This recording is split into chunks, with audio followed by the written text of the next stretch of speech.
we have GuMiHo in the bottom left. Trigger in the top right. We're on Hecate or Hecate. I don't know, man.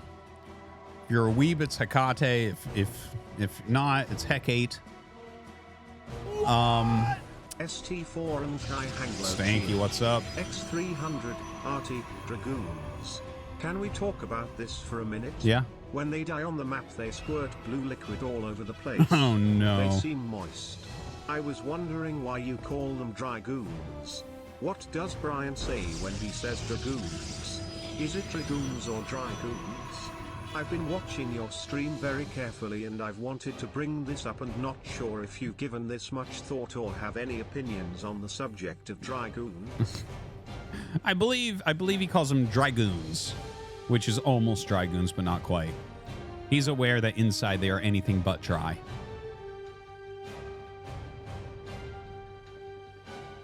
Luckily in this game, we don't have dragoons. We have blinking dragoons. Not quite as strong, though. So... You know, actually, that reminds me of something. You know, there was... Starbow a long time ago. You guys might remember. I actually was a pretty big fan of Starbow. It was kind of StarCraft 1 in StarCraft 2, but not exactly. They had some elements of StarCraft 1, some of StarCraft 2. So they had units like the Vulture in there. They had both the Dragoon and the Stalker in there. It was actually really interesting. That's just, you just kind of made me think of that, right? Because like Dragoons, the Dragoon is like somewhere between the Stalker and the Immortal, right? That's... I think lore-wise, they kind of did something with that, too, where, like, the Immortal is the new Dragoon or something, and then the Stalker is the more mobile version, so they kind of split Dragoon into 2 units. But anyways, yeah, that was a... I liked that mod quite a bit. I thought it actually had, like, a kind of cool future, but it definitely did not, unfortunately. But I thought it was neat. Anyways, Stargate coming up here from Trigger. This game shouldn't look anything like the last. Dude, that other map, Radhuset Station, I think you're only going to see like carriers and battlecruisers and things like that on it because nothing else makes sense. It's just so defendable. As far as Hecate goes, I don't know much about this map yet. Haven't seen that many games here. Haven't casted. Well, I guess all the games I've seen here I've casted here as well. But yeah, I haven't casted many games here yet, so I don't have like a strong opinion here at the moment. Yeah,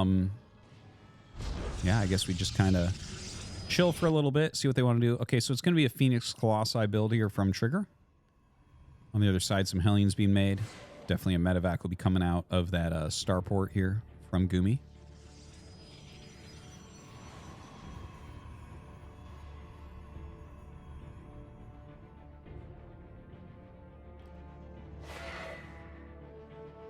Definitely be trying it later tonight, Stanky. Thank you. Yeah, let's see what Gumi gets done here. Oh, he actually went Tech Lab right away. I'm sorry. So, whoa, that looks like an Ultralisk. Dude, that huge critter is awesome. I forgot about that. I remember seeing that last week. That thing's crazy. But anyways, it looks like we might be seeing either a Raven or Banshee play. It is going to be Banshee with Cloak. Banshee with Cloaks, surprisingly, can be good against Phoenix openers. We'll talk about that in a minute. Because right now we have these Hellions trying to run in for some damage. One liftoff does occur. He's going to grab another one. Very important to get him off the ground. And yeah, picks up another one here as well. So he ends up trading here four Hellions and the Reaper for 7 probes. And I mean, it did force some lifts, so that might be SCVs that he saves later on, right? Keeps the Phoenixes back a bit longer. Was that worth that? I feel like that was somewhat close to even. I think if GuMiHo had gotten 9 or 10, he'd be really happy about it. As is, though, I don't think you can be upset. Like, I think it's enough that you're like, okay, well, you know, considering what this game was looking like, the Hellions are not going to scale, the Reaper's not going to scale, so you do want to utilize those early on. They're just going to get less and less damage the longer it goes. Anyways, I was talking before about how, you know, Cloak Banshee can actually be very, very good against Phoenix openers. Now, the Phoenixes see that he's getting Cloak, so they'll probably turn around and he'll probably Chrono Boost out an Observer real quick. But a lot of the times, like, your observers are a little bit late. They might not be in the right location. The Banshee sometimes can get some serious damage. So the Phoenixes, I think what we'll be seeing is a recall. He hasn't started the observer, so I think he hasn't actually realized what's going on. So the observer gets started. Battery saving a lot of lives there. Okay, does save that one. Only 2 so far. That battery at the natural really foiling GuMiHo's best laid plans. Gonna go ahead, send his other Banshee up in the other direction.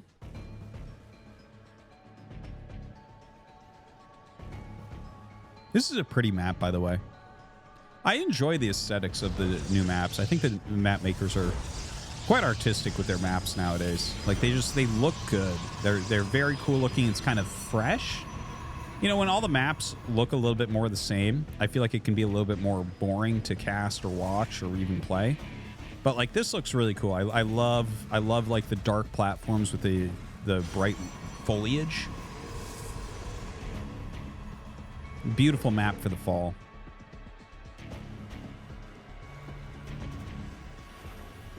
All right, setting up some defense there, some missile turrets on the sides here for GuMi. Getting his production really going. I love that thing. Dude, look at it. If I was on an ice planet, I would cut that thing open and sleep inside of it.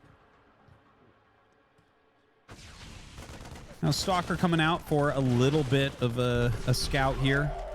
Scan goes down to make sure there's not more behind it.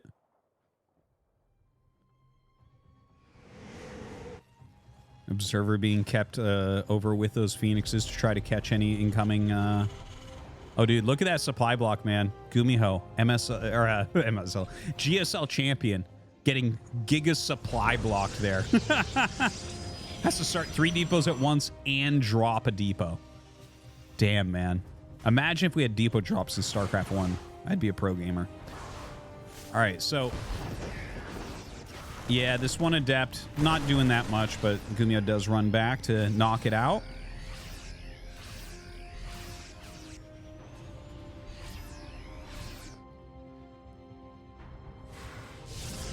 Templar Archives on the way. Yeah, this is pretty normal for Trigger. Trigger really does like when he does a build like this. He gets the Templar Archives, makes 2 Archons and attacks. That's a pretty common move. It's not just Trigger that does that. A lot of Protosses enjoy that type of timing. The Archons add a lot of tankiness, and your opponent like never has EMP at that point. So that can be a really good move. Now, GuMiHo back at home, 4 Vikings at a time. Getting that armory as well. Male Ursadak. Ursadak. Ursa means like bear, right? Dak? I don't know. Kind of close to chicken in Korean. Now, there's an Archon, and we should have the second Archon get started. There's charge, there's +1, there's the second Archon.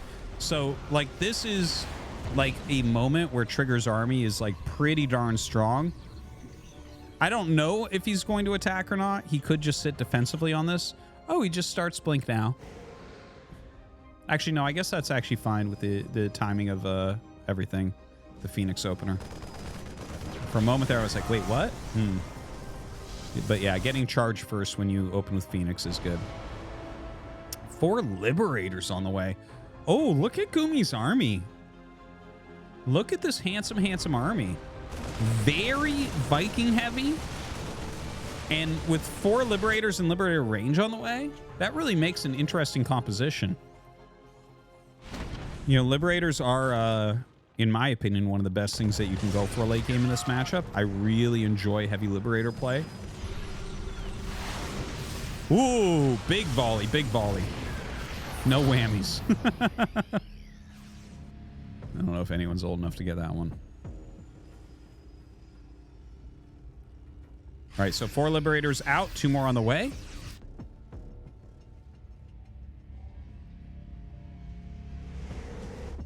There we go. There's my old guys in the chat. Referencing daytime television from 50 years ago. Yeah. Yeah, yeah. But the reruns were on when I was a kid, so. More Liberators coming up.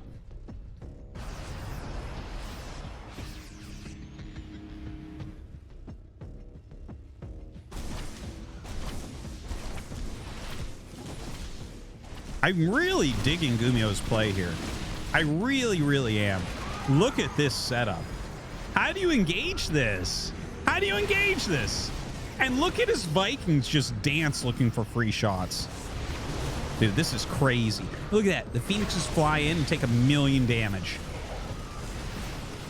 Look at this. Look at this. Backs up, backs up. Oh, you're going to walk under there? Go ahead. Go ahead. Go ahead. Oh, it totally works. Never mind. No, no, no. Don't do it. Don't do it. Dude. Protoss units are pretty good. Man. He had like 6 Liberators siege there and a bunch of bio behind it and a ton of Vikings. And Trigger's just like, yeah, I don't know, bro. Get out of here.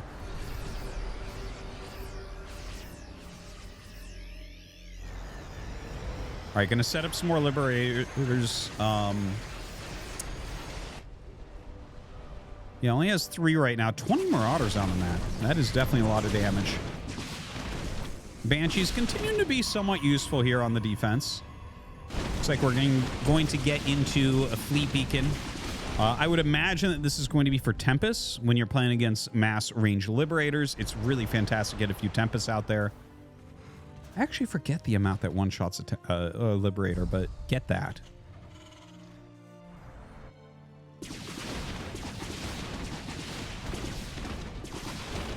Yeah, Banshee's doing a good job pushing back some of these Zealots as well. +2 air attack on the way here for Gumi. So that, you know, +2 air attack is huge on Liberators, allows them to 2-shot Stalkers. And that is, like, the amount that changes the engagement is so, so big. Those are always the biggest types of upgrades, right? The old +2 Banes, +1 Zealots against Lings, +2 Liberators against, you know, Stalkers, +2 Siege Tanks and Brood War against Siege Tanks, right? There's all sorts of different things like that where it's like, yeah, this upgrade is like breaks stuff in half. Oh, Phoenix range. No shit. That's cool. That's cool. I'm down for this. Okay, so right now, Trigger is moving forward. I hope that this game does not end here. Wow, that's a lot of damage output right there. Ooh, does eat that Disruptor shot a little bit. Now, this attack coming down, he's just trying to save his command center because he has a big enough army to push that back. GuMiHo, in the meantime, hitting 12 o'clock, is going to be able to kill that Nexus. Trigger forces this one away, but decides to turn around to go home and defend. And GuMiHo did save that command center. Oh my god, he's going to get rid of both Robos. Well, he unpowers one, gets rid of the other immediately. GuMiHo with another attack. Holy crap, he is just jumping upon everything right now.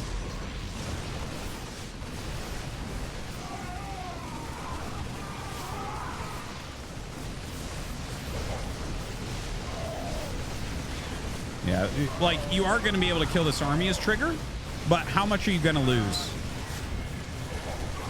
Woo! Crazy attacks. And the Banshee's still going to work. He's going to get the shields off that. What are you going to do about that? All right, so 30 probes went down. Trigger is, well, 53 workers still. He's still got reasonable supply. I was kind of excited before that happened because we had like 3 or 4, I think he was going up to 4 Stargate, Phoenix range, and Phoenix production. So like I mentioned, like I thought what we would end up seeing was Tempest to knock those down. Instead, it looked like he wanted to go mass Phoenix and use mass Phoenix to knock down the Liberators as well as the Vikings, at which point you'd probably transition out of your Stalker composition a bit more, probably heavier Colossus, heavier Zealot is my guess is what he would want to do with that. That's what, when people used to try moves like that, that's what they would do. But moves like that are not that popular. Now he's making five Phoenixes at a time. So it was even more than I was saying. That's pretty wild.